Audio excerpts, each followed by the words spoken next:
Praise God, Jesus. So, handa na po ba kayo sa ating mensahe sa oras na to na pinadala ng Panginoon sa bawat isa sa atin? Yan. Nagagalak po ako na makita muli ang ating kapatid, Ate Mary at ang kanyang anak, at purihin po ang Panginoon sa kanyang buhay, Dami din siyang struggle na nangyari po sa kanyang buhay, but tapat pa rin ang Panginoon na nagpapagaling sa anumang sakit at karamdaman, So we are same situations, na siya ay binigyan ng panibagong buhay at lakas ng Panginoon. At gayon din po ang inyong lingkod, Dahil ngayon 2025, ay binigyan ako ng panibagong buhay ng Panginoon. Iyon ang aking pangalawang buhay, So malaking pasasalamat ko po sa Panginoon yon, dahil alam ko po ang year 2025 sa aming pamilya ay maraming mga struggles, but pinakita pa rin ng Panginoon kung gaano siya katapat sa atin, Hindi lang po sa akin, gayon din po sa ating mga kapatid, kay Kristo. At tunay nga na kapag ikaw ay lumalapit sa Panginoon, hindi po excuse na hindi ka makakaranas ng mga pagsubok, sakit at karamdaman. Minsan, ginagamit yan ng Panginoon, para i-test iyong pananampalataya at kung gaano ka-strong. Tulad ni Job, di po ba? Naalala niyo yon? Na si Job ay nagkaroon ng mga sakit, nawala ang kanyang pamilya, nawala ang kanyang mga possessions, mga ari-arian. Pero hindi siya ibig sabihin, hindi siya nagreklamo sa Panginoon. Nagpatuloy siya sa kanyang paglilingkod at kanyang pananampalataya ay kanyang pinanindigan. Gayon din po, ang dapat sa bawat Kristiyano, sa mga mananampalataya, ay dapat tayong manindigan, na may Diyos na buhay na kayang kontrolin ang lahat ng mga bagay dito sa mundo. Amen po ba? Amen. So, praise God. Ang ating topic po ngayon is seeking and finding Jesus. Dahil po doon sa ating series na Christmas, ito na po yung ating huling series. Pagtatapos ng huling series ng Christmas. So, pinabagatan po nating seeking and finding Jesus na matatagpuan sa Matthew chapter 2, verse 1 to 11. Handa na po ba ang lahat?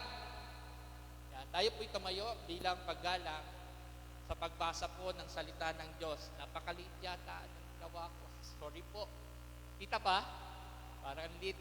Sige, basahin ko na lang po. Kung may mga Biblia po kayo, pakibuksan po ang inyong mga Biblia. At tingnan nyo na lang po, sundan nyo na lang po ako sa pagbasa.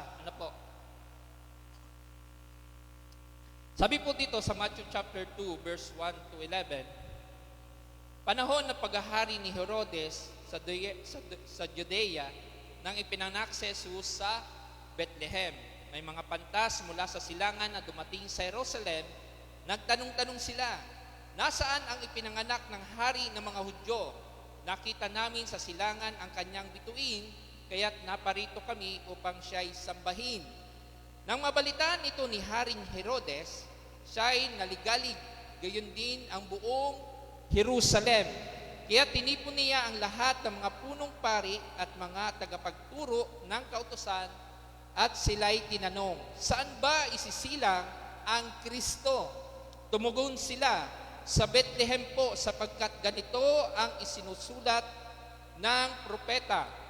At ikaw, Bethlehem, sa lupain ng Juda, ay hindi pinakahahamak sa mga pangunahing bayan ng Juda, sapagkat sa iyo magmula ang isang pinuno na mamahala sa isang bayang Israel. Nang mabatid ito, palihim na pinatawag ni Herodes ang mga pantas at inusisa kung kailan lumitaw ang bituin. Pagkatapos sila ay pinapunta niya sa Bethlehem na ganito ang bilin. Hanapin ninyong mabuti ang sanggol. Kapag natagpuan ninyo siya, ipagbigay alam agad ninyo sa akin upang ako man ay pumunta roon at sumamba rin sa kanya. Verse 9, pagkarinig ng bili ng hari, sila'y nagpatuloy sa paghahanap, ang bituin na nanguna sa kanila mula sa silangan ay tumigil sa tapat na kinaroroonan ng bata. Ganun na lamang ang kanilang kagalakan nang makita ang bituin. Last verse. Pagpasok sa bahay, nakita nila ang bata sa piling ni Maria na kanyang ina. Nagpatira pa sila at sinamba ang bata. Inihandog din nila ang kanilang mga dala nilang ginto, ansenso at mira. Tayo yumuko. Ama naming Diyos na dakila, salamat po Panginoon sa iyong mga salita, Panginoon. Purihin ka, O Diyos, dakilain ka, Panginoon. Ikaw po ang mahayag sa umagang ito. Itago mo lamang po ako, Panginoon. At patuloy na maranasan po namin ang mga bagay, Panginoon, na himala na nagmumula sa iyo. Sa pagkilos ng banal na Espiritu sa aming kalagitnaan ay ikaw patuloy na madakila at mawalhati, Panginoon, sa umagang ito. Purihin ka, Panginoon, samahan niyo po kami at ang iyong presensya ay lagi po namin inaasahan sa umagang ito. This is our prayer in Jesus' name. Amen and amen and amen. Amen. Sorry po at ako po ay inuupo, kaya naghahabol po ako ng aking panghinga. So, makikita po natin dito ngayon ang senaryo na naipanganak na si Jesus. Ano po? At sa kwento ay hindi na siya sanggol. Ano po? Siya na ay bata. Hindi na kasi sulat dito kung infant. Ano po? Pero nakalagay doon ay bata. Ibig sabihin, hindi na siyang maglakad, nakakalakad na siya. Ano po? Hindi man nailagay infant. Ano po? Pero sabi na doon ni Herodes, kung natitingnan po ninyo,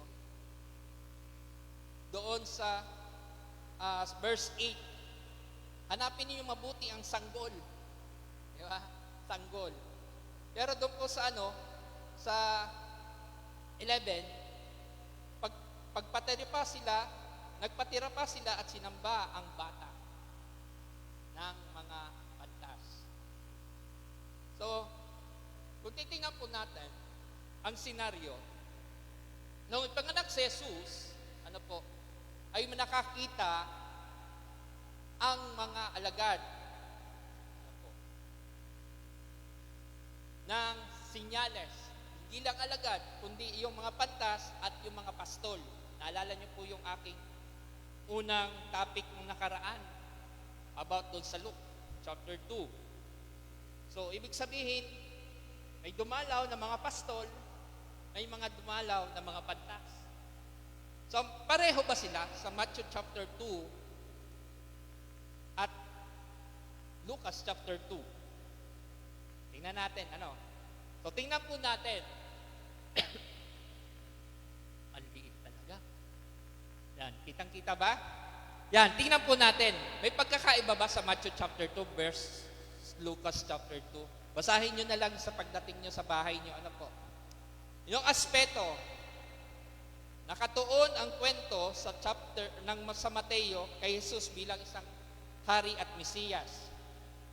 Sa Lucas, Jesus bilang takapagligtas ng lahat. Sino mga bisita niya? Sa aspeto, mga pantas o magi o mula sa silangan. Doon sa Lucas, mga pastol sa bukirin. Sino ang gumabay sa kanila para makapunta doon kay Jesus? Doon sa Matthew, ginabayan sila ng mga bituin o tinatawag nating tala. Pero doon sa Lucas, ang mga anghel ang nagbalita sa kanila na si Jesus ay sinilang na. Anong reaksyon ng tao sa aspeto? Alam na natin na itong si Herodes ay may balak na patayin si Jesus.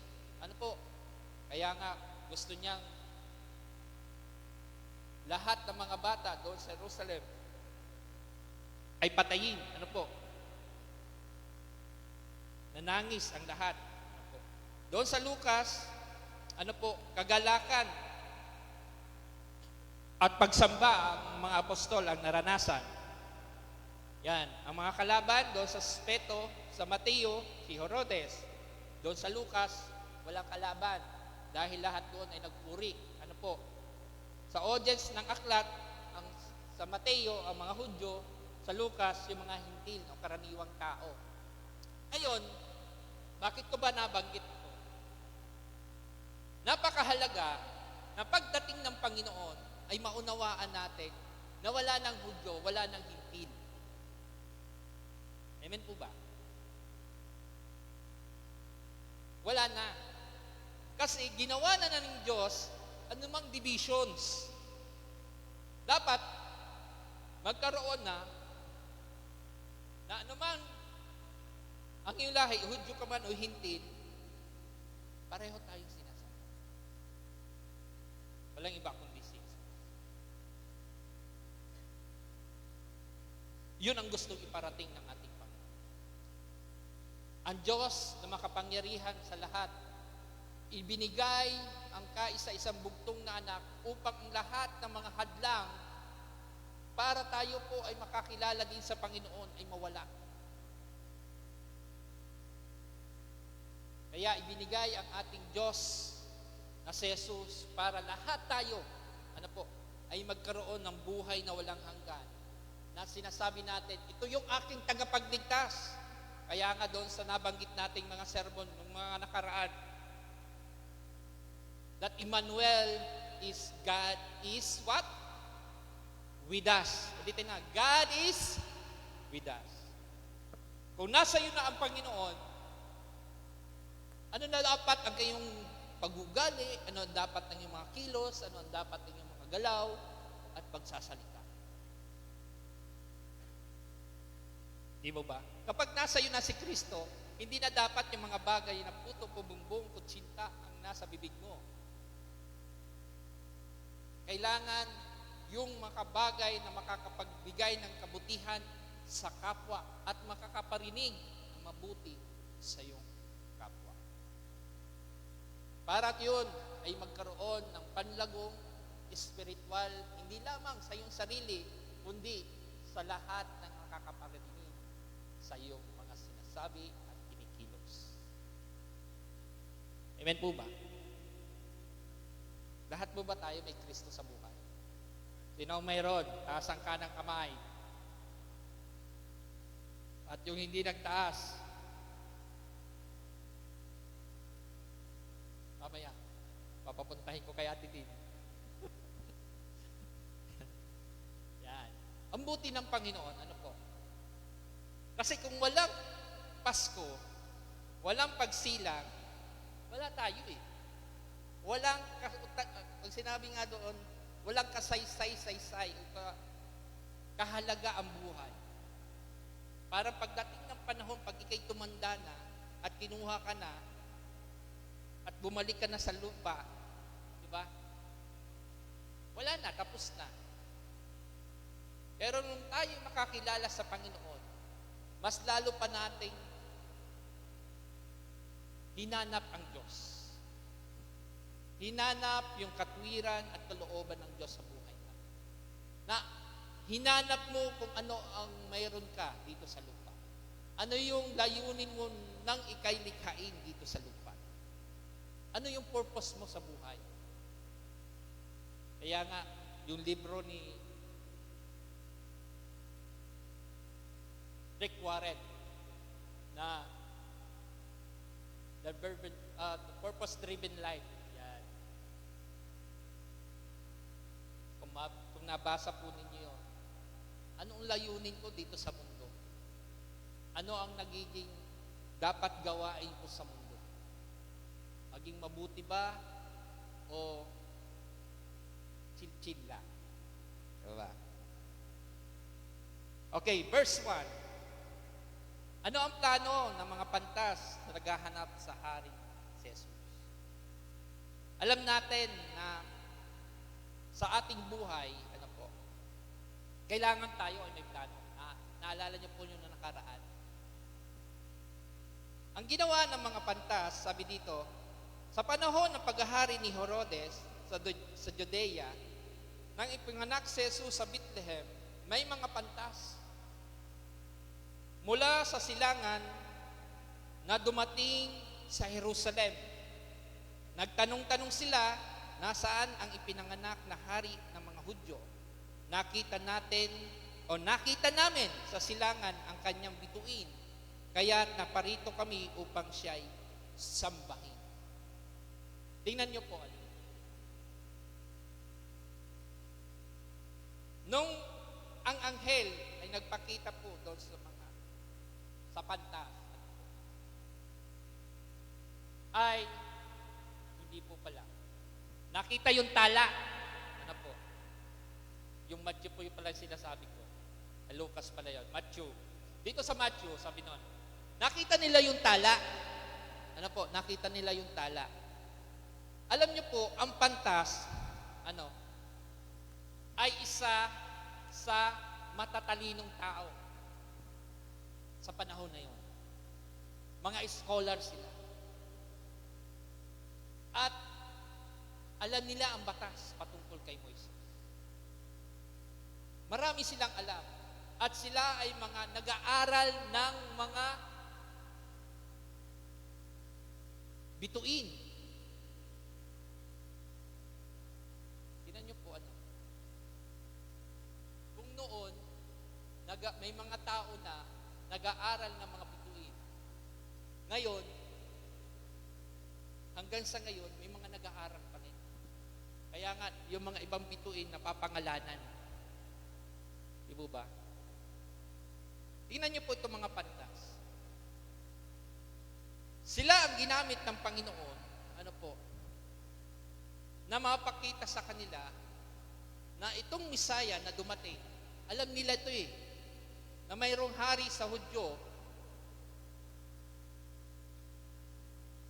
na magliligtas sa Jerusalem. At ito nga si Jesus. Nung makita nila yung tala, nagtanong-tanong sila. They are excited na makita nila si Jesus. Ang tanong, lahat ba tayo excited na kung ang ating Panginoon ay pinanganak at mayroon ka na sa buhay mo na sinabi mo nga, Emmanuel is God is with us. Every Sunday ba, tuwang-tuwa ka na? Na ay, salamat sa Lord, makakapagsimba ako. Salamat sa Lord, makakapagbigay ako ng pasasalamat sa Panginoon. You are excited. Nasasabit na ang mga ganitong gawain ng Sunday. Tapos minsan, papalit pa natin. Tingnan mo yung mga pantas. Anong mayroong katangian sila na wala tayo ngayon?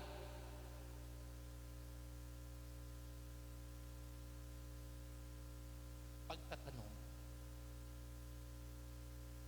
Kasi kung ang tao gustong hanapin si Kristo, magtatanong yan sa katotohanan patungkol kay Kristo. Amen po ba? Dahil si Kristo ay nagsasalita sa ating lahat sa pamamagitan ng ano po? Salita ng Diyos o ng Biblia. Pinapakilala niya ang kanyang sarili dito kung tayo ay patuloy na naghahanap sa Kanya. Kaya nagtatanong yung mga pantas. Kung mayroon lamang ganon katangian ang tao sa mundong ito,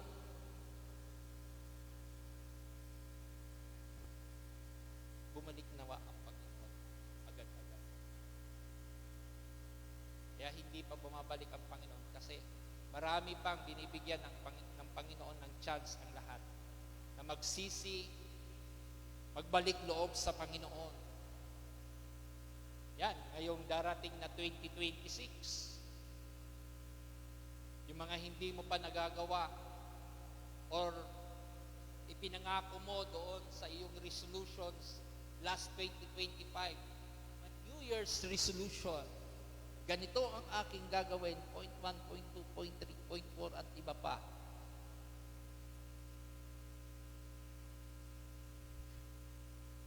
Ay gagawin mo sa 2026. Dahil alam natin,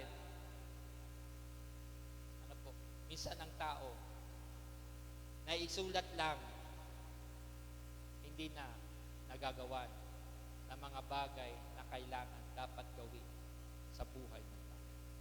Yung nakasulat doon, hindi na ako sobrang kakain pag wala. Diba? Mag-exercise na ako tuwing Sabado. Pag hindi umulan, tulog pala. Magbabasa na ako ng Biblia araw-araw, 5 chapter a day. May isang verse, hindi makabukas. Sarap matulog, pastor. Amen. So ngayon darating na 2026, ano po, makita natin at saliksikin natin ang Diyos. Kasi tingnan mo ang mga pantas. Ano po? Panahon ng paghahari ni Herodes sa Judea, mula sa silangan, dumating sa Jerusalem. Alam niyo po ba malayo ang pinanggalingan nila? Makarating lamang sila sa Jerusalem. Hindi silang naligaw dahil yung tala ang kanilang giya.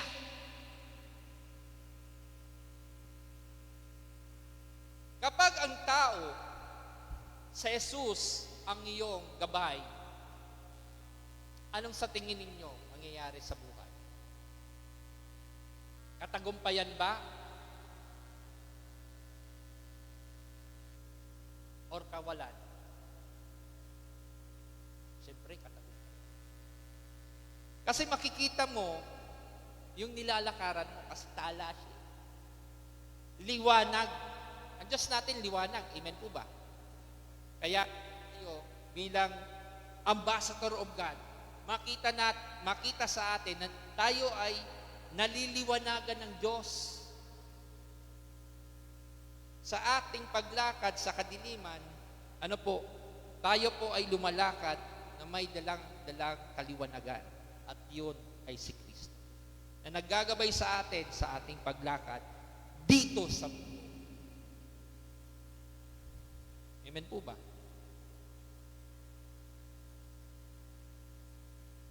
Ang tanong ng mga pantas, nasaan ang ipinanganak na hari ng mga Hudyo? Nakita namin sa silangan ang kanyang bituin, kaya't naparito kami upang siya'y sambahin. Hindi lamang sila'y nagtatanong, kundi ang hangarin nila ay sumamba. Ngayon, ang tanong, nung ika'y makakilala na sa Panginoon, yung bang pagkakilala mo po sa Panginoon ay lumalago? Or pinapabayaan mo lamang, ay okay na, safe na. Bahala na sila doon. Hindi po dapat doon. Kasi yung mga pantas, hindi nila lamang sila nagtanong-tanong, kundi sila din ay mayroong hangarin na sumamba sa Panginoon. Bilang mga mananampalataya, gaano mo sinasamba ngayon ang Panginoon? Sino ba ang iyong inuuna tuwing linggo? Sino ba ang iyong, sabi niya, master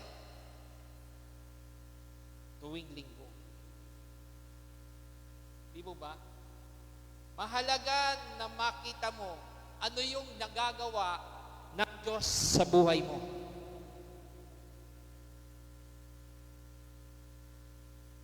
Kaysa sa iba. Kaya nga may Matthew 6:33. But seek ye first the kingdom of God and His righteousness, and all these things shall be added unto you. All, not some, ang sabi ng Panginoon. All. Ano mang hilingin mo sa Kanya, yun ang ipagkakaloob niya sa iyo. Pero dapat tama yung puso sa paghingi sa Panginoon. Kasi alam natin na God is all-knowing God. Ibibigay niya mga bagay na hinihingi mo na mayroon ano man desire ng iyong puso. Sa kanyang pagtatanong ng lahat ng mga pantas na ito, ipinakita nila yung kanilang desire at yung excitement na makita itong si Jesus para sambahin siya at purihin. Kaya nga may sabi doon sa Jeremiah 29:13, kapag hinahanap niyo ako, ako'y inyong matatagpuan. Kung buong puso ninyong akong hahanapin. Ngayon, sa paghahanap po natin sa ating Diyos, mula January hanggang December ngayon, ano na ba ang katayuan ng iyong pananampalataya sa Diyos? Ano na ba ang iyong kalagayan ng iyong espiritual na buhay sa pagkakilala mo sa Diyos at sa paghahanap mo sa Diyos? Patuloy ka bang nagkakaroon ng tamang connection sa Diyos, tamang relasyon sa Diyos, tamang pagsunod sa Diyos?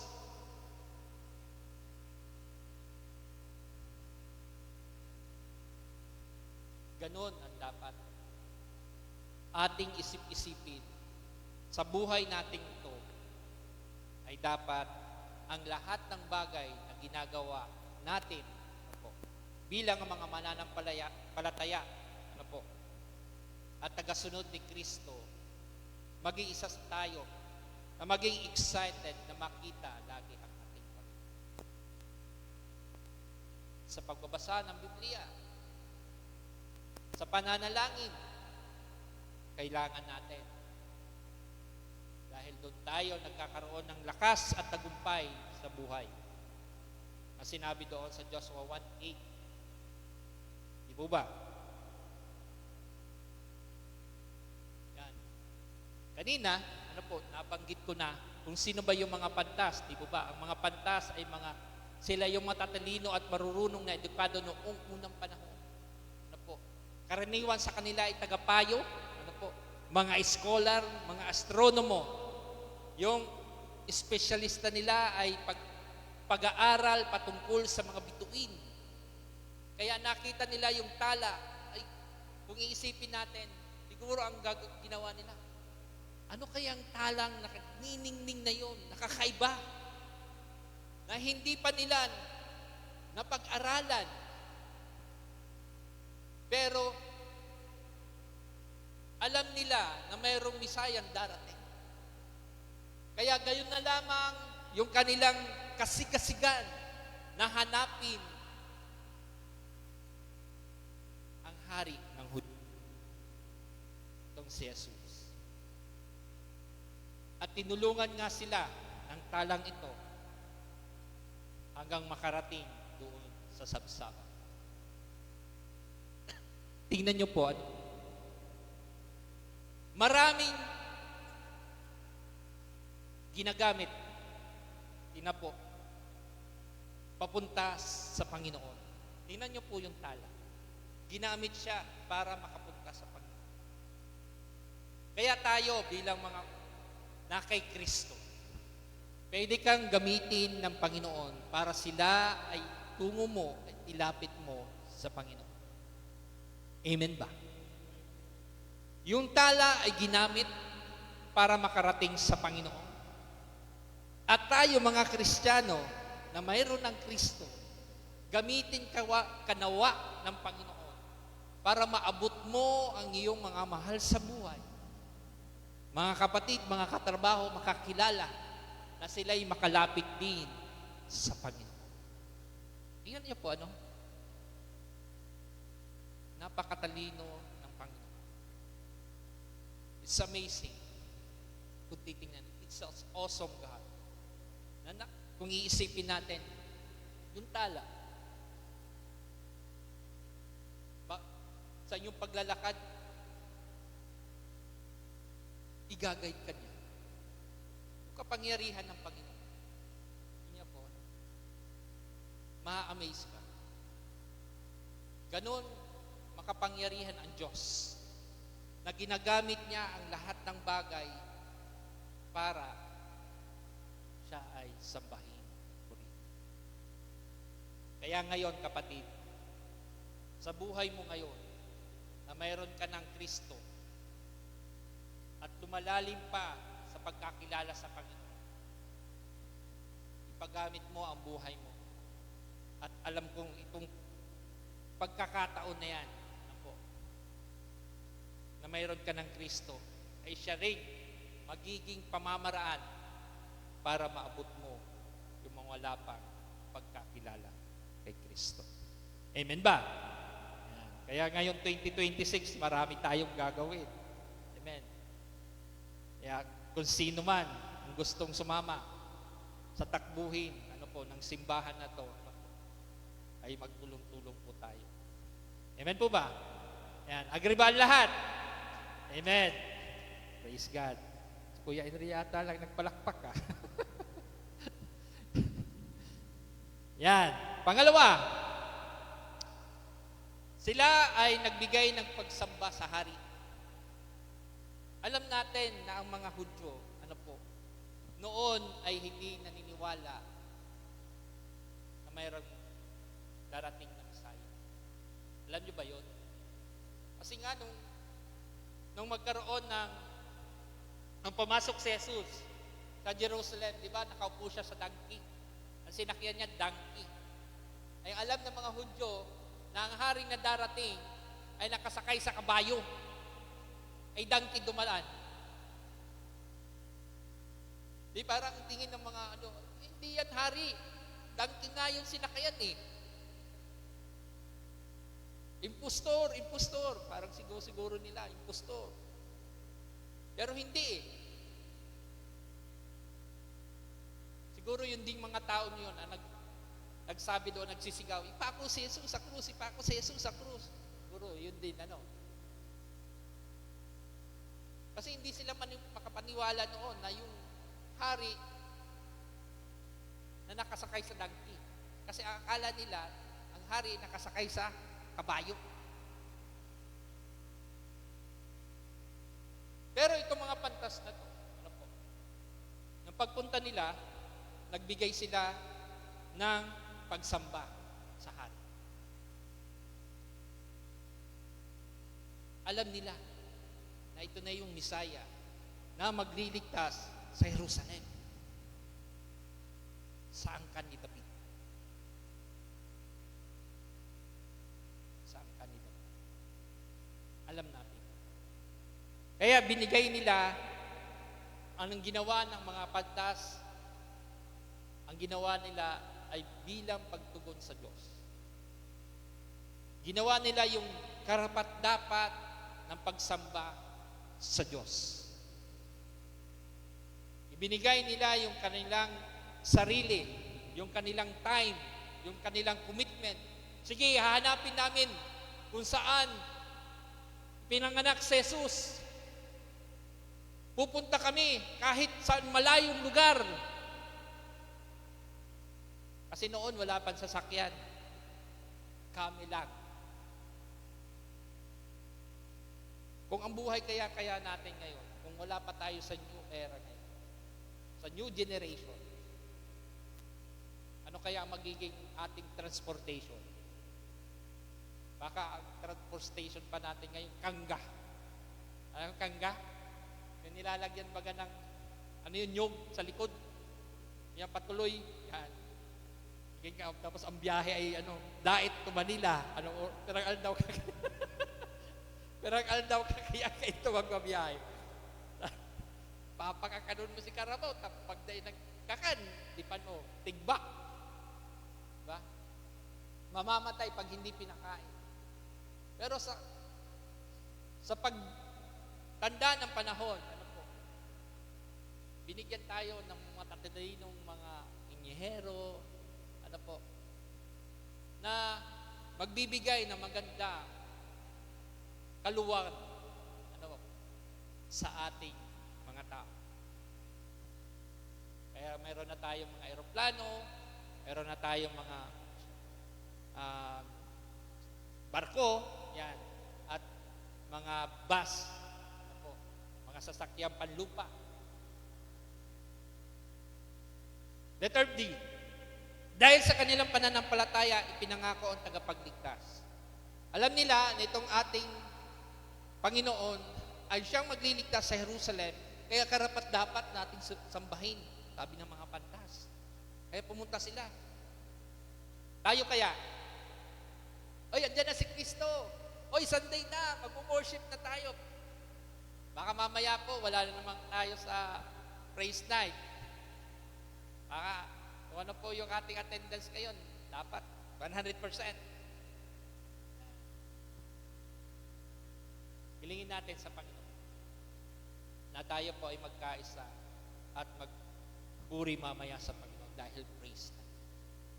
Ipasalamat natin ang buong taon na tayo pinagpala ng Diyos sa buhay. Kaya tingnan nyo po, itong mga pantas na ito, alam nila na takapagligtas, nakita nila na ang kanilang pananampalataya sa Diyos, na itong hari ng Hudyo na isinilang, karapat dapat sambahin. Kaya naglaan sila ng kanilang oras para pumunta doon at sumamba.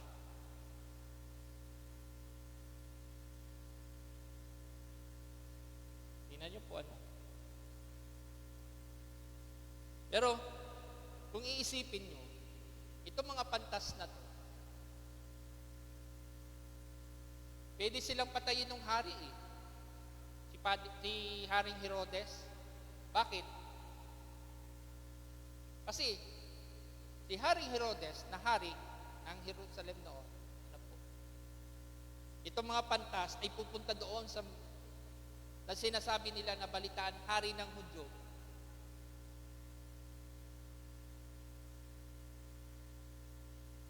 Kung itong si Herodes ay medyo sira-sira ang ulo, pinapatay niya itong mga pantas. Pero hindi. Yung kalooban ng Panginoon para ang Diyos ay sambahin. Itong mga pantas. Letter C, dahil sa kanilang pagkilala sa kabanalan at paghahari ng Panginoon, pagkahari ng Panginoon. Yun yung layunin nila sa paghahanap kay Jesus. Kaya kung titingnan natin, mahalaga yung mga papel din nila sa buhay ng pagsilang ng ating Panginoon. Pero, siyempre, ang start doon ng ating Diyos ng Panginoon. Ano po? Mga ginamit sila ng Panginoon. Kaya sabi sa 1 chapter 4, verse 23 to 24, subalit dumarating na ang panahon at ngayon na nga, na ang mga tunay na sumasamba sa Ama ay sasamba sa Kanya sa Espiritu at sa katotohanan, sapagkat ganyan ang uri ng pagsambang kinalulugdan ng Ama. Ang Diyos ay Espiritu, kaya dapat siyang sambahin sa Espiritu at sa katotohanan. Amen? Alam natin, itong panahon na to,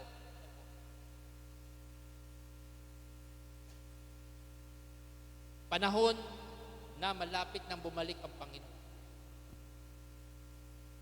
Panahon na sinasabing, ang tagal naman nang bumalik ang Panginoon. Narami ko nang narinig na beses na yan, sinasabi. Pero bakit hanggang ngayon, 2026 na, hindi pa bumabalik ang Panginoon? Alam mo kapatid, kaya hindi pa bumabalik ang Panginoon dahil sa iyo. Bakit? Kailangan mo pang ikaw ay manumbalik sa Kanya.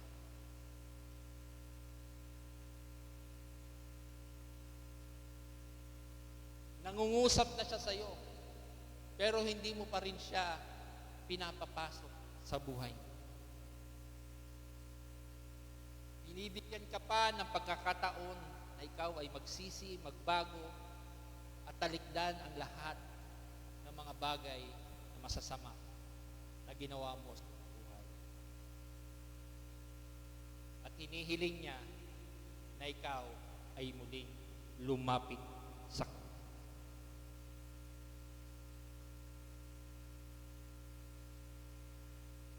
Kasi binigyan tayo ng Diyos ng free will.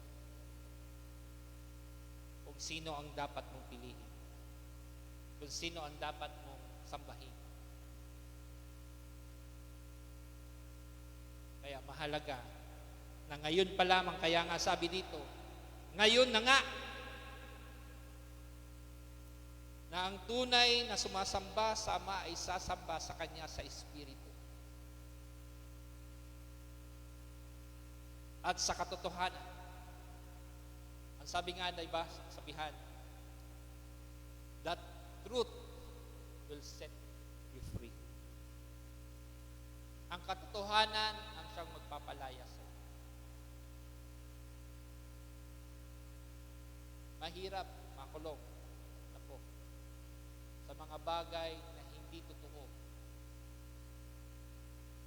Ang buhay daw ng isang hindi mga mananampalataya ay nakakulong sa parang walang rehas. Na walang kalayaan na sinasabi po natin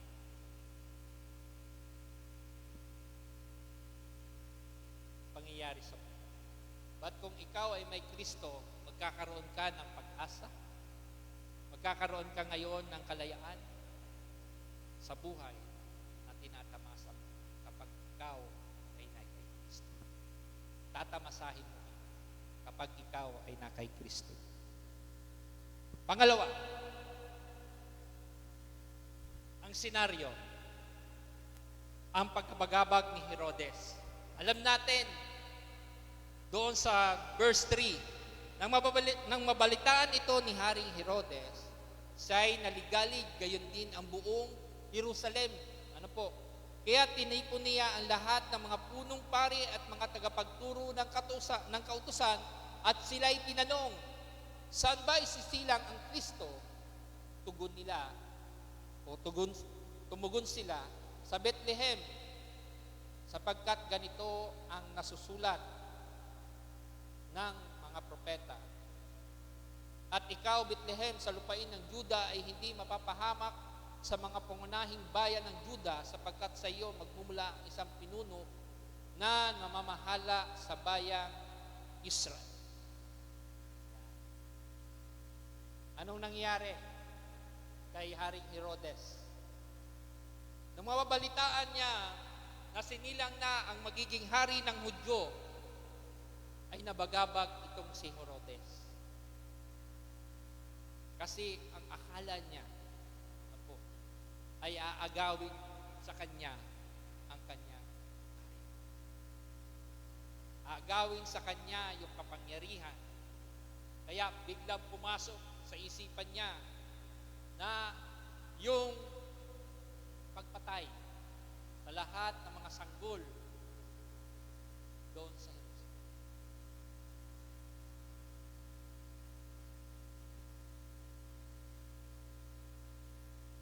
Bigla siyang natakot at bigla siyang nag-alala. Hindi niya alam, hindi niya sukat akalain. Ano po? Even siya ay Hudyo, alam niya na may darating na Mesiya. Pero, ano ang pumasok sa kanya? Yung kapangyarihan pa rin niya. Yung pagiging niyang makasarili. Hindi niya tinanggap itong si Kristo o yung bagong Misaya na ipinanganak na siyang magiging tagapagligtas sa Jerusalem.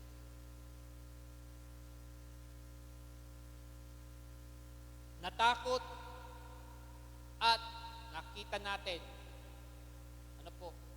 na siya ay balisang-balisa sa pagkatsilang ng Panginoon.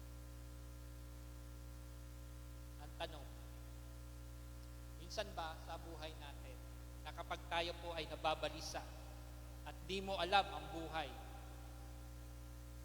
di mo na alam ang buhay, na parang dumadating lagi sa iyo ang mga bagay na struggle, stress na buhay. Tapos gusto mo na tapusin ang buhay mo dahil sa mga problema. Pero, alam mo naman na may Kristo. At nung nauunahan ka o naibababawan ka ng mga bagay na pagkatakot, pagkabalisa. Ganun ang tao kuminsan. Nakikita nila yung malaking problema, pero hindi nila nakikita yung malaking Diyos doon sa problema. Amen ba?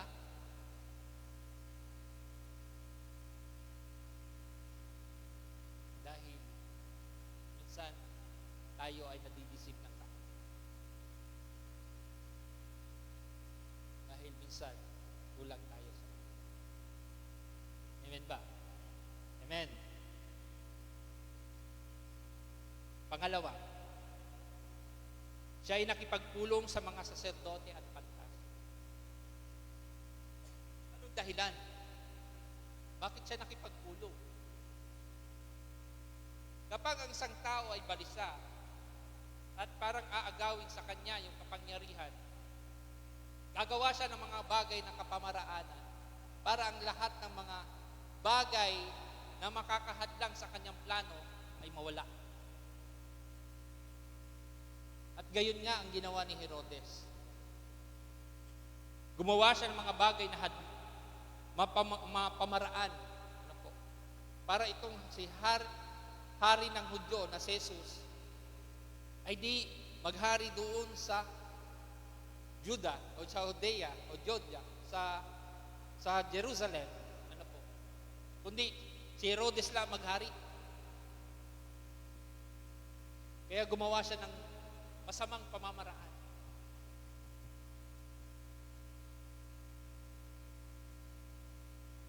Sa buhay ba natin? Kapag tayo po ay tipid, ano nagiging buhay natin? Sa Bombay kumakapit? O lumalapit? Ang buhay po natin, kapag tayo po ay may Kristo, kailangan unaan natin ang ating Diyos na hingin natin ang gabay at patnubay para ang lahat ng kilos at galaw natin kailangan maging matagumpay. Dahil ang Diyos bibigay ng kaliwanagan at tamang daraanan ng tao para ituwid ang landas. Kaya doon, ang sabi doon sa 4, kaya tinipon niya ang lahat ng punong pari at mga tagapagturo ng kautusan at sila'y tinanong, saan ba isinilang si Kristo? Tingnan niyo po, no? Kunwari nagtanong tanong, tumanong ito si Herodes sa mga pantas. Pero may masamang balak pala.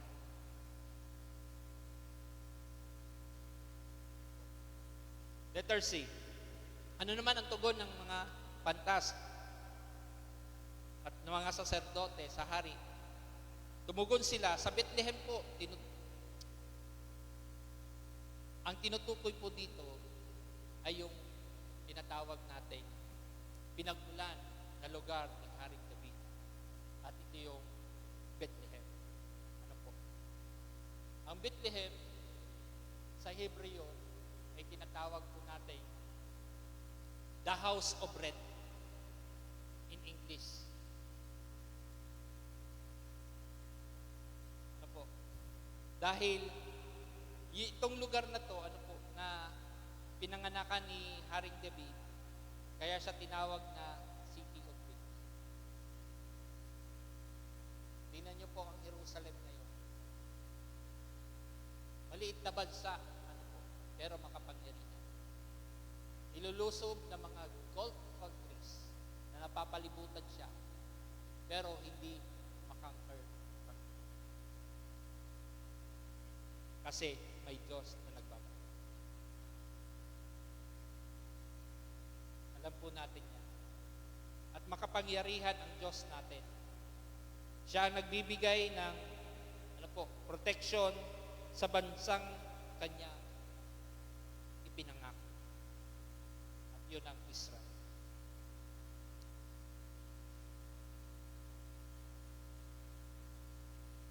Alam niyo po, doon sa Micah chapter 5 verse 2, na ang sabi ng Panginoon, Bethlehem Imprata, kahit ni isa sa mga pinakamaliit na bayan sa Juda, manggagaling sa inyo ang taong maglilingkod sa akin bilang pinuno ng Israel. Ang kanyang ninuno ay kilalang kilala noong pang unang panahon. Sino itong unang panahon? Ito si David. Alam naman po natin ang istorya noon na siya ang kumitil sa buhay ni Goliath. Even siya ay napakaliit na bata. Ay natalo niyang kitilin, ang buhay nila. Dahil sa tulong po yun ng Panginoon. Yung impranta po dito, ng ibig sabihin ay fruitful o masaganang bunga.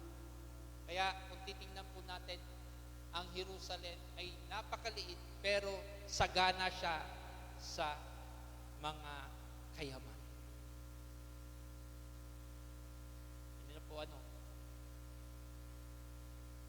Hindi sila nagkukulang. Lahat pinoprovide ng Panginoon sa kanila. Nung magkaroon ng giyera, nung magkaroon ng pandemic, naalala ko, ang pagkain po nila ay mismo doon sa kanilang sarili. Kasi nung nasa abroad pa po ako, nasa logistics, ay marami pong mga bansang dinadalhan ang Saudi Arabia ng tulong patungkol sa kanilang mga kakain. Pero ang Jerusalem, Israel, ay hindi man lamang. Pinrovide sila ng hindi niyo po yung kapangyarihan. Pero yung mga karating lugar, Iran, Iraq, Saudi Arabia, Qatar, marami pang iba sa kapaligid niyo, ay naghingi ng mga pagkain. Kaya kami noon, may COVID, wala ng pagkain, padala ng pagkain, padala ng pagkain. Kasi yung lugar po namin ay yun ang sentro ng pagsakan ng mga kalakal. Mapapetrolyo, mapagpagkain, may bigay sa mga kapit na lugar na bansa. Tingnan niyo po Kaya mahalaga, nakilala mo ang Diyos sa buhay mo. Kilala mo ang sinasampalatayanan mo dahil kailanman hindi ka kukulangin ng Diyos. Amen po ba? Number 3. Ano ba yung plano ni Herodes sa buhay ni Jesus? Sabi doon sa 7, nang mabatid ito, palihim na pinatawag ni Herodes ang mga pantas at inusisa kung kailan lumitaw ang bituin. Pagkatapos sila ay pinapunta niya sa Bethlehem at ganito ang bilin. Hanapin ninyong mabuti ang sanggol. Kapag natagpuan ninyo siya, pagbigay alam agad ninyo sa akin upang ako man ay pumunta roon at sumamba rin sa kanya. Tingnan niyo po, gumagawa siya ng mga pamaraan para gawin din, parang maglilin lang siya doon sa mga pantas. Na, sige, pupunta ako doon. Pero yung isipan niya, umiikot na ng mga bagay na gagawin niya pagdating niya doon.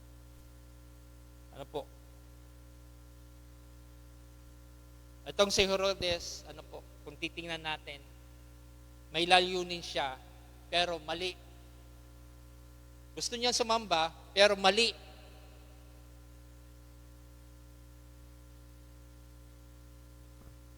Wala sa kanya yung tunay na pagsamba. Kasi nang-iisip niya, pupunta ako doon, sasamba ako.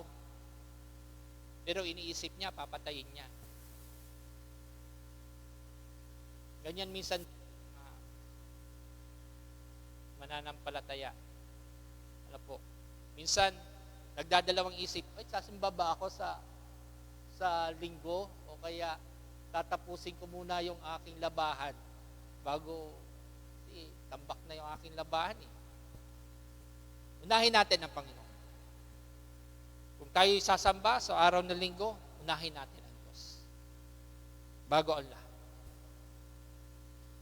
Alam po natin na ang buhay nitong si Herodes, nagkukunwaring mabuti, ngunit may masamang hangarin. Mabuti siya, ganun ang ugali ng ng dyablo.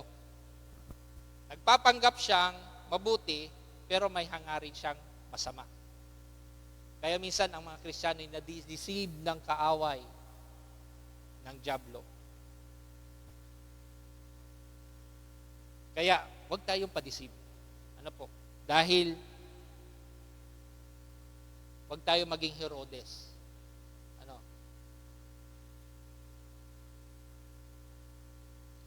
Number 4, at ang pinaka-last. Pinangaralan ang Diyos sa mga paghahandog. Alam natin na itong mga pantas na to, nung sila'y dumating na doon sa sabsaban, sila na ay nagsamba. Ano po? Sinamba na nila si Jesus.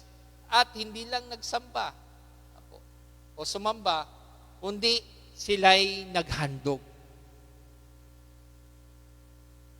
Sa tingin nyo ba, mayayaman tong mga pantas? Kung isipin.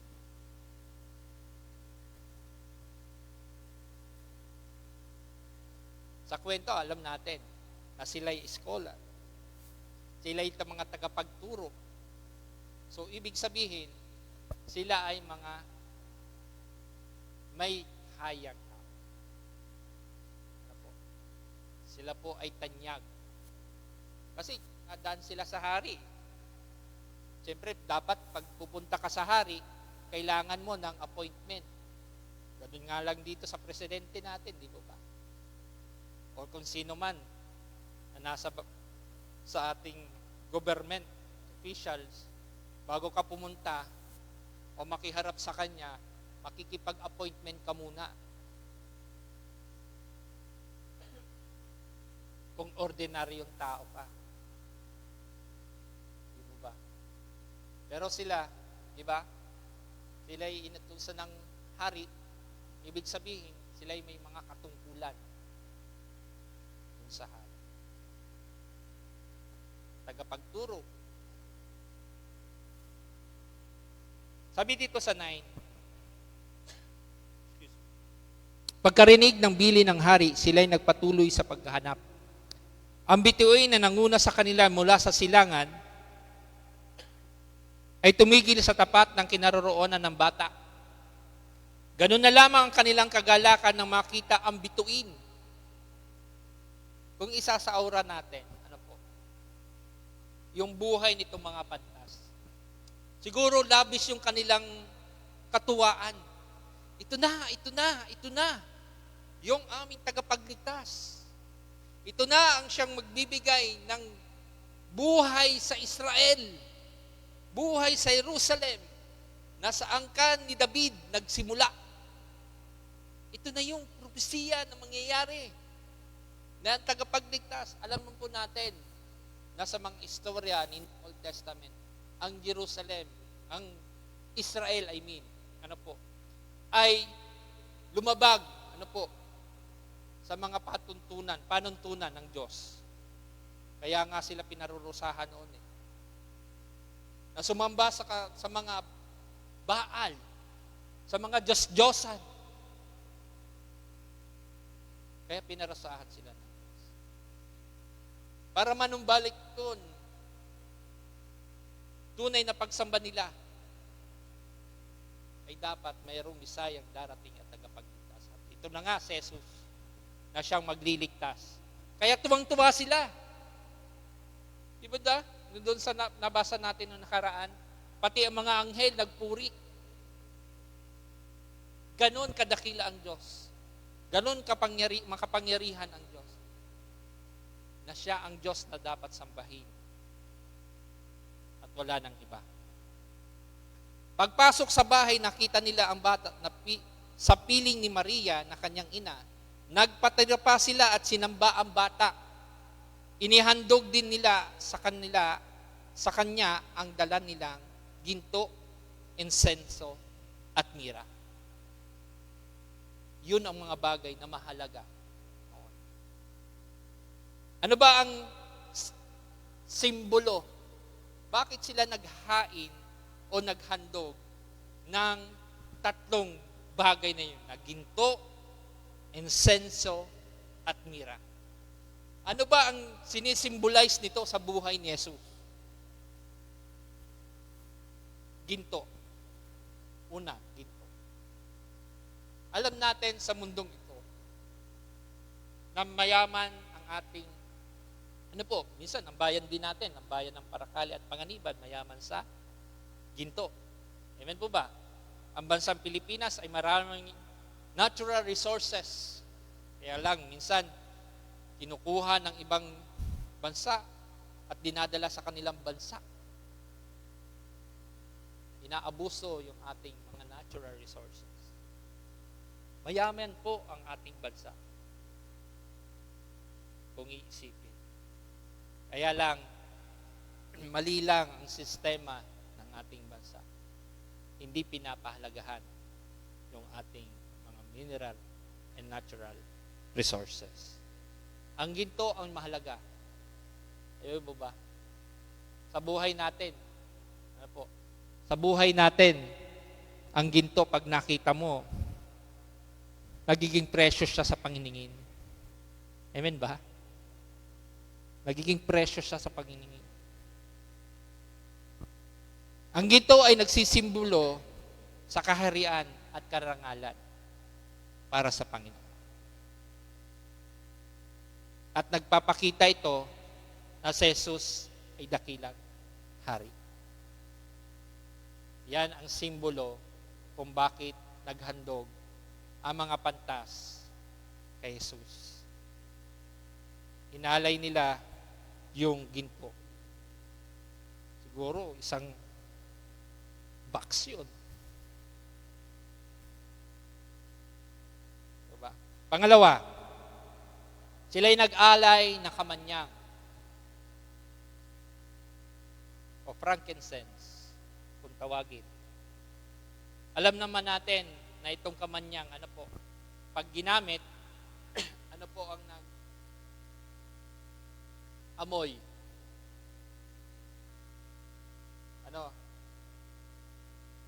Mga ginagamit minsan ito sa mga religious event o mga rituals. Isang uri ng insenso o pabango na ginagamit sa pagsamba at pangreliyosong gawain. Simbolo ito ng pagdiyos ni Jesus, pagka-Diyos ni Jesus. At pinapakita na may karapat-dapat na sambahin bilang Diyos.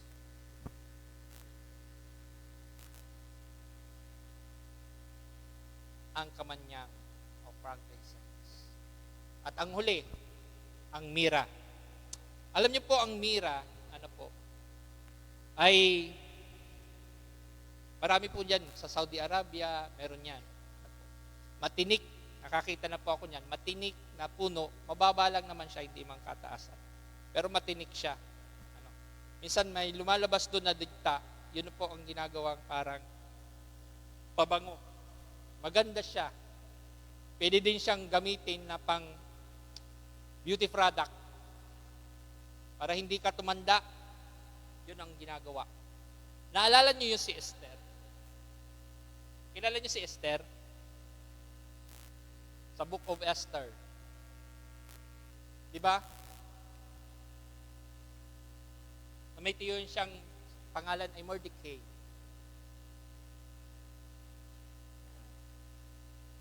At itong si Esther ay napakaganda at nagustuhan ng hari. Pero bago siya nagustuhan, sila ay 6 na buwan na pinapaganda muna ng hari para mapangasawa ng hari. Basahin niyo ng Book of Esther.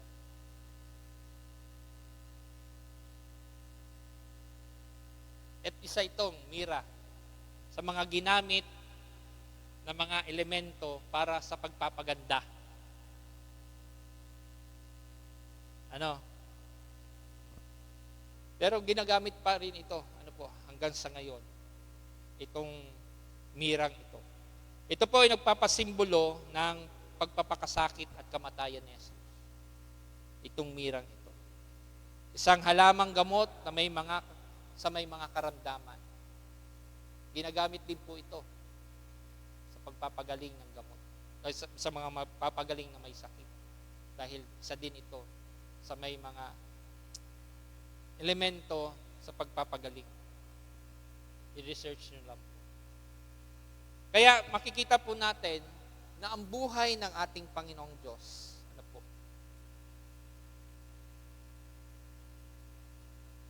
ay kailangan lagi po natin isipin, hanapin, at naway masumpungan natin. Sa paghahanap po natin, sa pagpapatuloy natin, sa paghahanap, hanggang matagpuan natin ang Diyos, ay patuloy tayong humingi ng gabay at patnubay sa ating Panginoon. At ialay natin ang ating buhay sa pagpupuri, pagsamba, at paglulahati sa Kanyang pangalan. At maghahain tayo ng tapat na sakripisyo at paglilingkod sa ating Diyos na buhay. At sa konklusyon, sabihin ko po sa inyo, ang sabi po dito, tulad ng mga pantas na nagsusumikap na hanapin si Kristo, nawa isa pamuhay natin ang anumang mga bagay na itinuturo niya sa atin, tulad ng pagsamba, pagmamahal, at pagsasakripisyo, upang sa ganon ay makita sa atin mga mananampalataya na ang Diyos na tagapagligtas, or Emmanuel, is with us. Palakpakan natin ang Diyos na buhay at tayo po'y tumayo at manalangin.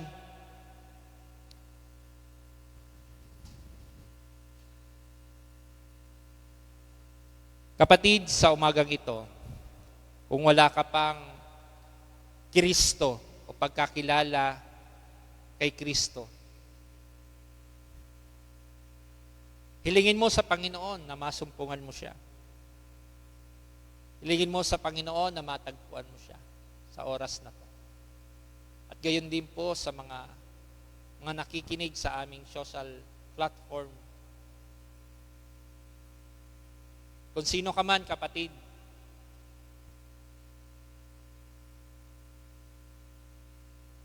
batid ng Diyos ang lahat ng mga pinagdadaanan mo.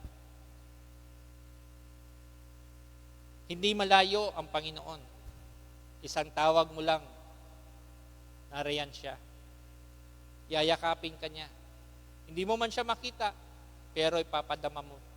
Papadama niya sa iyo ang pagmamahal at pagsagot sa lahat ng pangangailangan mo.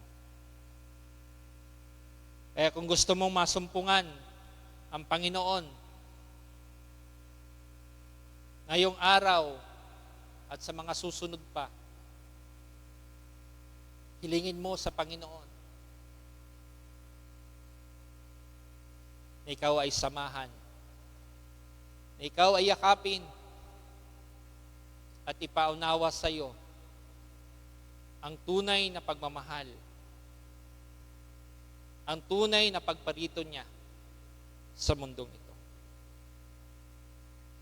Kaya mga kapatid, kay Kristo, hilingin po natin lagi sa Panginoon na tayo ay laging magliwanag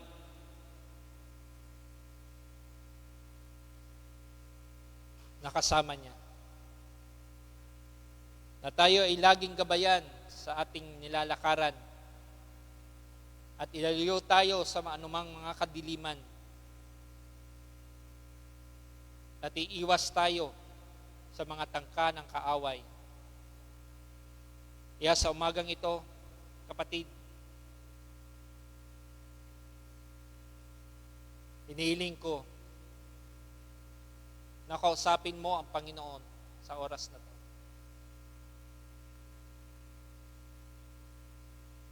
Ikaw ang Diyos lamang, kapatid.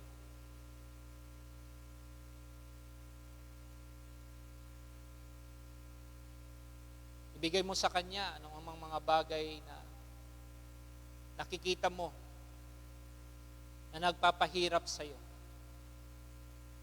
At for sure, papalalayaan ka ng Panginoon. Ano man yang sitwasyon ng buhay mo, mapinansyal man yan, mapakalusugan man yan, o marelasyon man yan, ay tutugunin ng Panginoon ang lahat ng iyong kahilingan. Manampalataya ka lang, kapatid.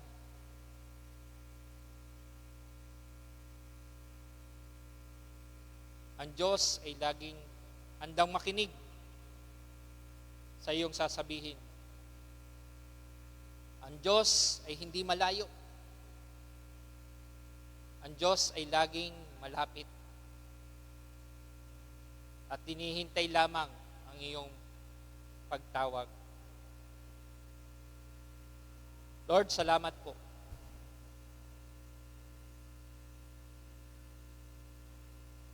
Sa umagang ito, Ikaw, Panginoon, ang siyang patuloy na mahayag. Ikaw ang patuloy na madakila, Panginoon, sa aming mga buhay. Kung kami man, Panginoon, ay nagkulang, kung kami man, Panginoon, ay nagkasala, hinihiling po namin ang kapatawaran na nagbumula sa iyo. Salamat po, Panginoon, sa mga napag-aralan po namin patungkol sa buhay ng mga pantas na to. Na kung gaano sila kasigasig na hanapin ka, Panginoon. Kasigasig na sambahin ka, Panginoon. Kasigasig na maghandog, Panginoon. Nawa, O Diyos, ay maranasan din namin, Panginoon.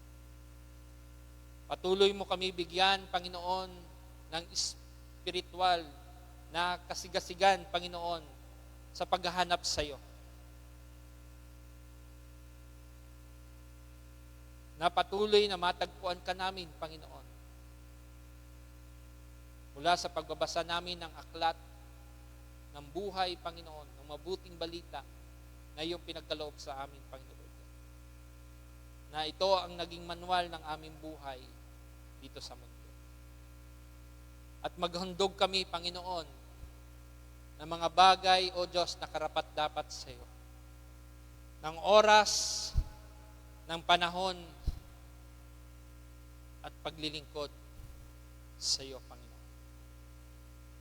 Ang lahat ng ito, Panginoon, Lord God, ay patuloy na hinihiling po namin. Hindi po namin magagawa ang lahat ng bagay kung wala po kayo, Panginoong Jesus, sa aming buhay. Kaya dalangin namin, O Diyos, na pagtagumpayin niyo po kami, Panginoon, at samahan. Salamat po, Panginoon. Binabalik po namin ang lahat ng papurit, parangal, pagsamba, pagdakila sa pangyarihang pangalan mo, Jesus, na aming Panginoon at tagapagligtas ng aming buhay. Ito po ang aming samot dalangin na may pasasalamat at pag-ibig at pananampalataya. Sa pangalan ni Jesus, ang lahat ng pinatagumpay ng Diyos ay magwika ng Amen. Amen. Amen. May God bless us all.